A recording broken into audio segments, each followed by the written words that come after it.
magsado na kami bugbog, kailangan na kami lumabas. Kailangan kami lumaban eh. Consistency sila. Si Brown, Group B si Brown. Sila talagang pareho sila na si Bisaya, kung saan, hindi, malalaman nyo rin in the future sa investigasyon kung anong papel ni Brown sa kanila. Pero sir, ba't kailangan mag-offer po sila ng ganong pressure sa inyo or kapag ganong pagdagan niya? Bakit may katotohanan po ba yung pinaakit? Isa-isa tinatawagan nila, hinihingan nila ng pera. Sa akin, ang sinabi sa akin ni Brown, para maayos daw yan, bigyan ko ng 300 million. Kaya namura ko, doon nagsimula. As early as February, bago siya mag-file, bago siya gumawa ng affidavit. May mga telephone conversation, may telephone call kami dito. Actually, mapapatunayan ko sa inyo yan in the future. Depende sa kaso kasi, na talagang sila ang nakikiusap talaga na nag-extort talaga. Namura ko si Brown dahil hinihingan ako ng 300 million para ibigay daw. Para wag daw ko idamay doon sa kaso nila. Kasi sila ang may kaso, hindi naman ako eh. Anong pangalan nito? Alan Bantiles. Hindi nga ako, tumulong ako kay doon nung eleksyon. Dahil humihingi na to, pag hindi mo tinulungan, ang dami sinasabi na kung ano eh. Ngayon, nire-record niya, nire-record doon nila ako. Usapan namin. Pag hindi mo sinabayan yung pagsasalita nila, nambablock mo yan. So, kailangan sabayan mo na kung ano yung sinasabi niya. Bakit sir, hindi niya ninyo ipina-entrap yung kanilang mga extortion activities? Bakit hindi niyo po ipina-entrap yung kanilang mga extortion activities? Hindi ko kasi alam na aabot sa ganito ang problema kasi hindi naman kami mga salbahin tao na magpapahamak ako ng mga tao. Hindi ko kasi ugali yun eh. Kung kaya ko isob sa sarili ko, isob ko. Kung konting pera lang, katulad niya, eleksyon, humingi isa na mag-eleksyon. Yung pala naman, meron na siyang, tingnan yung kalokohan na yan. As early as February 22, nung hindi ako pumayag, tuloy-tuloy pa ang usapan namin. Nung eleksyon, humingi pa siya ng 12 million, binigyan ko pa ng 12 million. May mga resibo ko dyan, dineposit namin sa account nila. Anong klase extortion yan? Sir, tinakbo niya. Anong tinakbo niya nung eleksyon dito? Mayor. Mayor ng ano? Ng Borobo, ng Surigao ata. Sir, may idea kayo kung sino nasa likod ng Wala, hindi ko masabi kung sino nasa pero hindi ko masabi kung anong pinagagawa niya. Sir, Pero doon po sa pera, may nakikita ba kayong angulo na galing po sa politika kaya kayo ginaganito? wala naman ako sa politika, hindi ako nakikita sa politika. Hindi ko alam kung sino nasa likod niya. Siguro, sa pag-iimbestigan na lang ng mga pulis, siguro, makikita nila ko ang punot dulo niya kung ano yan. Tansikin nyo na lang, yung background ni doon na lang. Pero Kung anong klase. kalaban po ba kayo mas malaki pa dyan sa larangan ng negosyo ko? Matakanasa nito. No comment ako niya sa ganyan sa negosyo kasi negosyo. Lagi ko siya nakakausap eh, maski nung huli. Hindi, I think last week, eto sinabi niya sa akin. Tumawag si Brown, pagtawag ni Brown, sinabi niya, boss, gusto ko yung makausap ni Don kasi aalis na Ram. Mag-usap na lang kayo para makaalis siya kasi may inaayos na lang yung visa, no? Yung visa yata nung anak niya, yung bata. Tapos, ang sabi niya sa akin, sabi niya, boss, magandang hapon po, sabi nun. Namumupo naman siya. Sabi niya, gusto ko sana iligtas kayo pero yung mga kasama nyo dapat isama ko sila. Sabi ko, ano kasalanan namin? Bakit kami sasama? So medyo yun, hindi maganda yung naging usapan. Sir, I was able to read your affidavit. Meron pong nakalagay doon na si Rogelio Barican nakipag-meet kay Don. Ang sinasabi po ni Rogelio Barican planning to assassinate you and rob yung mga properties. Okay, ganito yan. Nung nagtatago sila, okay, nakarating na sa akin yan, itong huli na lang eh. Pagka nakakainom kasi yan, ang dami masyadong kwento, ang dami mga pinaplano. Kaya si Don, paglasing niya, kung ano mga pinagsasabi niyan eh. Tapos, nasa isang meeting, nasa safe house sila nila na tinataguan nila, sa band ng Parañaque daw, ilan sila dyan, hindi ko alam kung sino-sino kasama lahat, sila nakakaalam niyan. Pinilano nila na, kasi noong time na yun, talagang delikado rin ang papel ko noon kasi nasa paligid ko mga tao niya eh. Noong time na yun, nagtitiwala ako sa kanya. Ngayon, ang napag-usapan doon, kikidnapin ako, matutubos ako, saka papatayin ako. Sir, anong action na pong ginawa after learning that information? Dito huli ko lang nalaman eh. Sir, kanina po, you mentioned na tinatawagan lahat, including the actress, Gretchen Barrera. Were you able to talk to Gretchen after sabihin yung pangalan nyo in line with her name? Wala namang problema kasi talaga naman kasama namin siya sa Group A. Magkakaano kami, yung Group A niya, yung tinatawag, investor lang yan. Walang kinalaman sa mga operasyon yan. May operasyon, naglalaban lang sila ng mga manok. Walang kinalaman. Yung sinasabi nila sila, Eric, ako, si Gretchen, si Gretchen, nakita nyo, bumibitaw lang ng manok kumisa-misa niya para sa marketing lang yan, para maraming tumaya. Kapag sila Celso Salazar, ang negosyo niyan, poste. Ano wala masamang record yung tao. Paano naman makakasama sa mga ganyan kalokohan yan? Kasi nasabi. Anong level ng relationship na po ni Julie? So yung acquaintance, umabot na po ba siya naging magpapare, close, sharing secrets, hanggang anong level po kayo sa relationship? Naging trust. Kasi sobrang magtiwala sa mga tao. Ang trabaho ni Julie sa amin, siya nag-aasikaso ng mga properties namin. Pag may tinatayo mga buildings o ano, siya rin nag-aasikaso, farm, yung maliliit na mga bahay, mabilis siya magtrabaho. Kaya nagtiwala ako sa kanya. Hindi ko alam ang mga record niya na meron pala sa mga murder case, may mga hold up, may pinatay pa rin ng mga pulis yata sa Caloocan. Can I speak to that? Yung issue, no? Kasi dapat malaman natin sino ang whistleblower na to.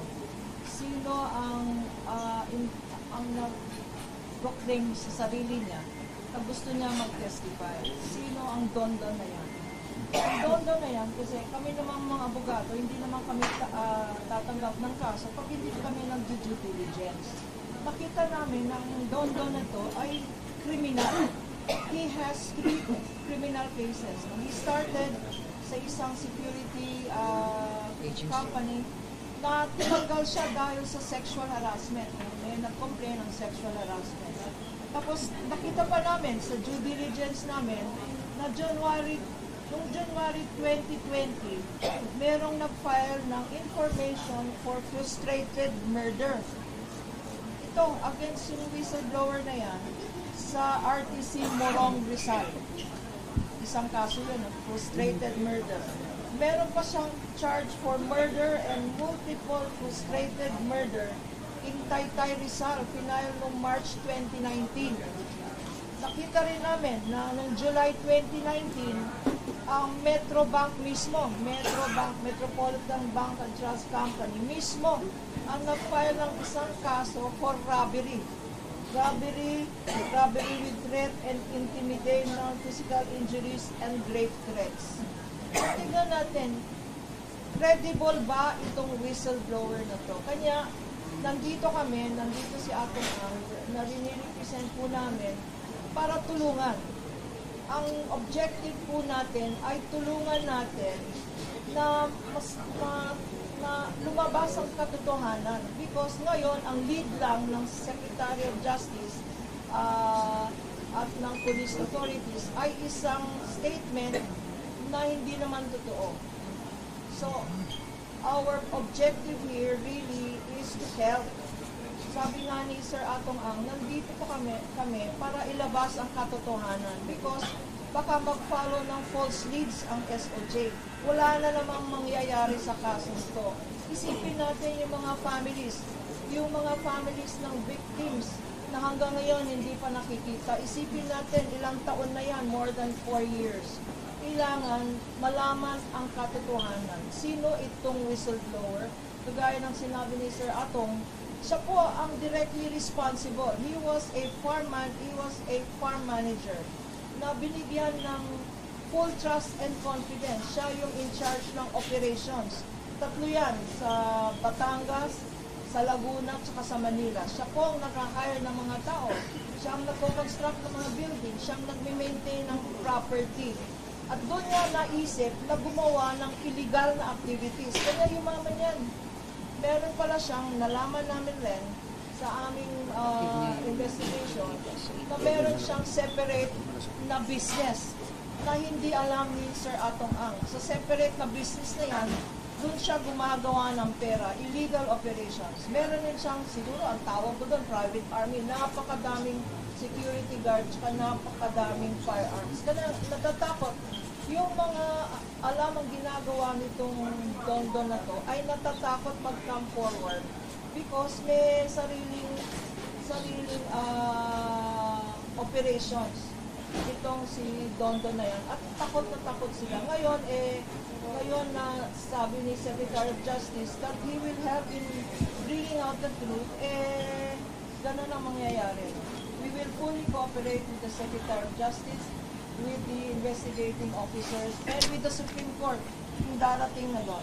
Attorney, question from GMA News. Attorney Lorna, yung kung possibility na siya gawing state witness, what are your thoughts about this? Kung siya gawing state witness po, ito si Dondon. Sa definition ng state witness, dapat person who is the least guilty.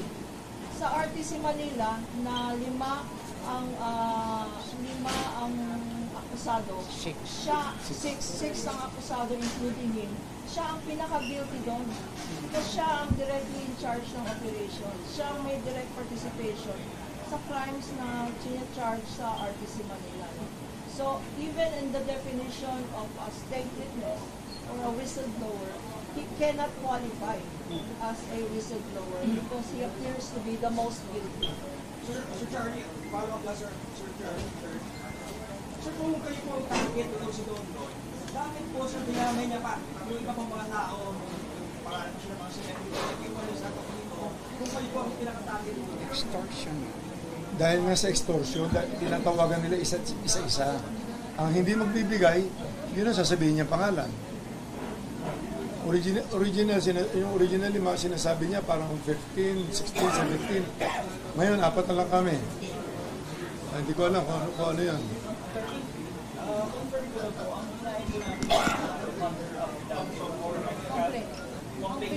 Ang final na complaints today.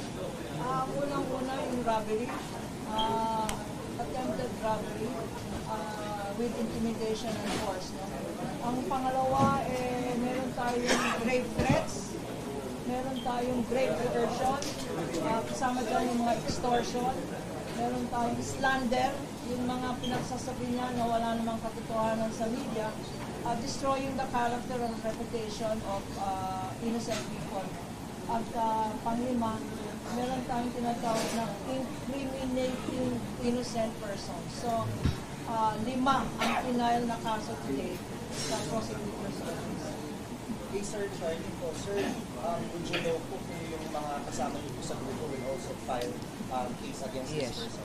Well, magpa-file, I think lahat ng minention yung pangalan. Para nila Engineer Salazar, sila Mr. Eric De La Rosa, I think si Gretchen, magpa-file sila ng kaso siya. Sir, is your HQ, sir, are you saying na mayroon man totoong may utak o may nalalaman dito sa kanya? Siya yun, hindi kayo. Mayroon man nalalaman sa kanya? Doon yun, at hindi kayo? Wala.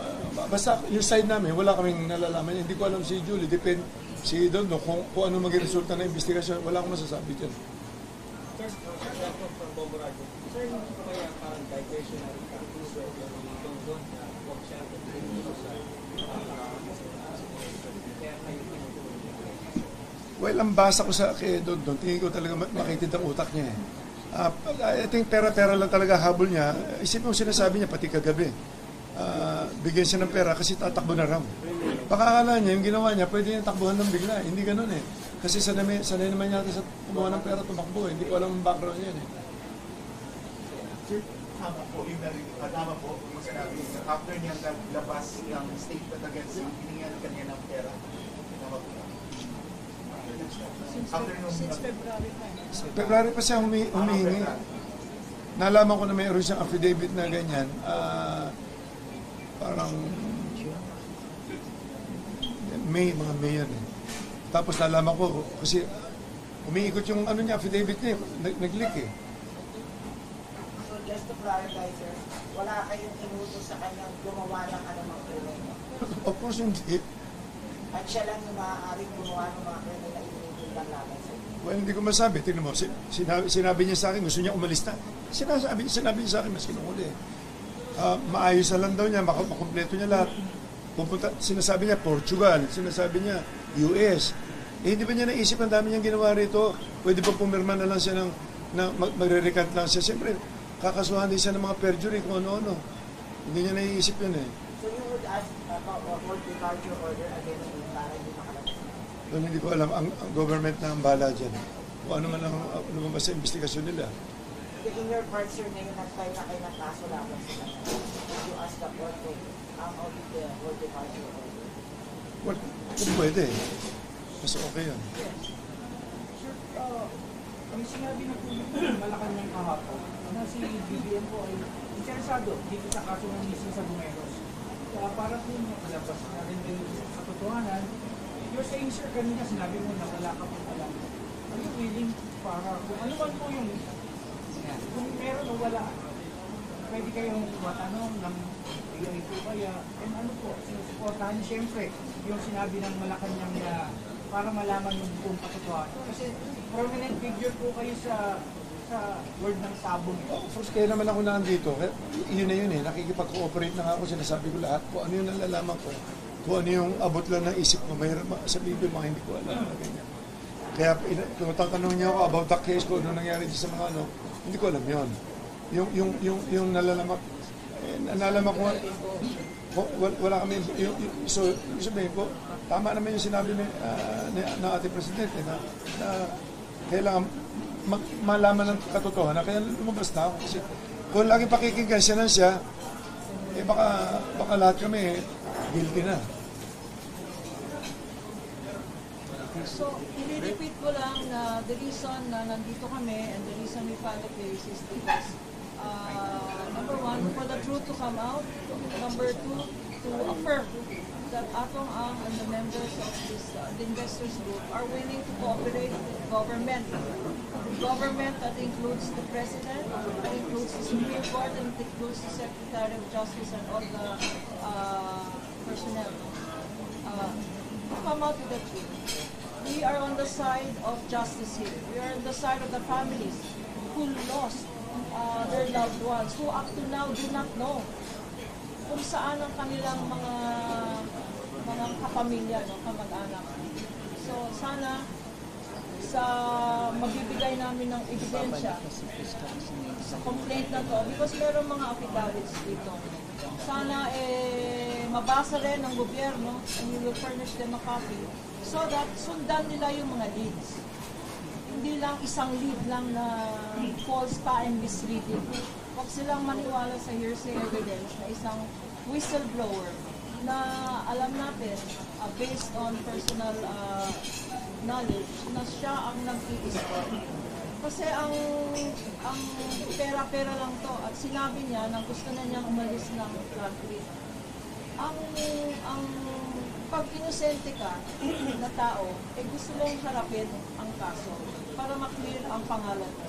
Yung mga feeling guilty lang, sila ang gustong tumakbo. Sila ang gustong mag-disappear. So, tignan natin ang nangyayari sa investigation. Pero dito sa kaso, we are very confident that there is strong evidence for the 5 cases that we have filed on behalf of Atong Ang. Question, Manila Times, where does the meeting ko lang, ano kung masabi nila naman about the allegations on Santos? Although tinanggi ng Sunshine, yung allegations kayo, meeting allegations, ano kung masabi? Wala naman sa kinalaman sa kaso, babayaan na rin natin. Okay. Sir, just to clarify, may dumating po ba sa inyo isa sa kapamilya yung pagkatapos sinasabi na matay yung kanilang kamag-anak? Parang may nagtaklolo sa inyo. Wala akong matatama. Sir GMA Public Affairs, ano po ang gagawin ninyo kung sakaling gawin po yung mga kaan para manawalan sa buhay? Well, yung nga lang, kaya naman nandito na ako para matulungan na rin. Pero kailangan niya ata akong bumalik doon, pipirmahan kami uli. So, nasabi na namin lahat. Marami lalo na sa Channel 7, kapareho kahapon, nakikiusap lang ako sa media. Gawin yung fair lang, katulad hindi naman niya narinig ang side namin. Kahapon lang, isipin nyo, biglang inilabas niya na sinusuhulan ko si Don. Dapat tinanong muna niya, binabalanse bago siya maglabas. Di ba? Yun parang one-sided eh. Dapat, pag may mga ganong media, di ba? O ako tatanungin sa media, may nag-a-accuse, dapat yung ina-accuse, tatanungin muna bago maglabas. Both sides ilabas. Katulad niya. Late ako nagsalita ngayon. I'm sure hindi ako i-cover ng Channel 7 siguro ngayon. Diyan po, marami sila. Talaga ito simula umpisa, ito mo. Simula, hindi ko alam kung pinopondo, gumawa pa sila ng pelikula. Ako na naman ang kontrabida. Ayoko nga mag-artista eh. Simula bata ako. Lagi ako kontrabida eh.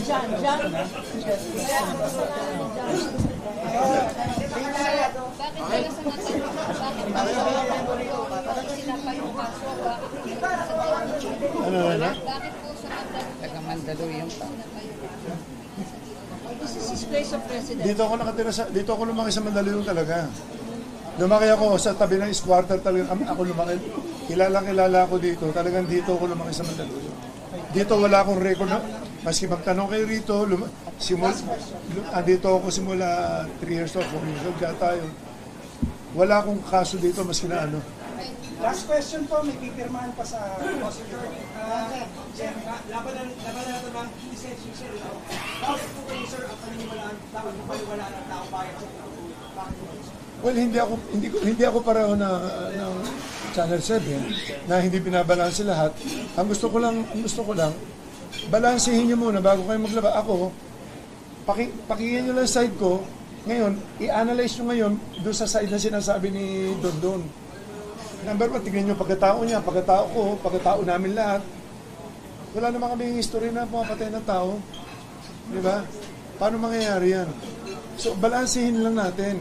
Kasi labas tayo ng labas na para mapanood lang, ilalabas natin, araw-araw nilalabas natin si Don, series pa. Di ba? E paano na kami, pag sasalita kami, hindi naman ilalabas ng totoo. Ngayon, nandito kayo lahat, kayo na mag-analyze. Nagsisinungaling ba mukha ako? Hindi, sabi ko lahat ng totoo. At sa punto po ito, sir, for sure, nakikinig po at nanonood si Don, pati Dongan. Ano pong gusto nyo direktamente sabihin sa akin? Yun, sabi ko na, Don, mag-isip ka doon. Kung ano man ang mga, huwag ka na magsinungaling. Tinuri kita parang anak ko eh. Hindi ko alam na ganyan kakasama. Pati ako, papatayin mo pa, kikidnapin mo pa ako. Yun lang, ganun lang kasimple. Kailangan ko ng proteksyon na ng sarili ko na. Tsaka ang grupo namin, kawawa na kayo masyado. Yun lang. Maraming salamat. Thank you. Maraming salamat. May snack kami, pagkain tayo dyan. Kain lang kayo lahat dyan, ha? Tapos bayaran nyo na. Okay na bayaran nyo.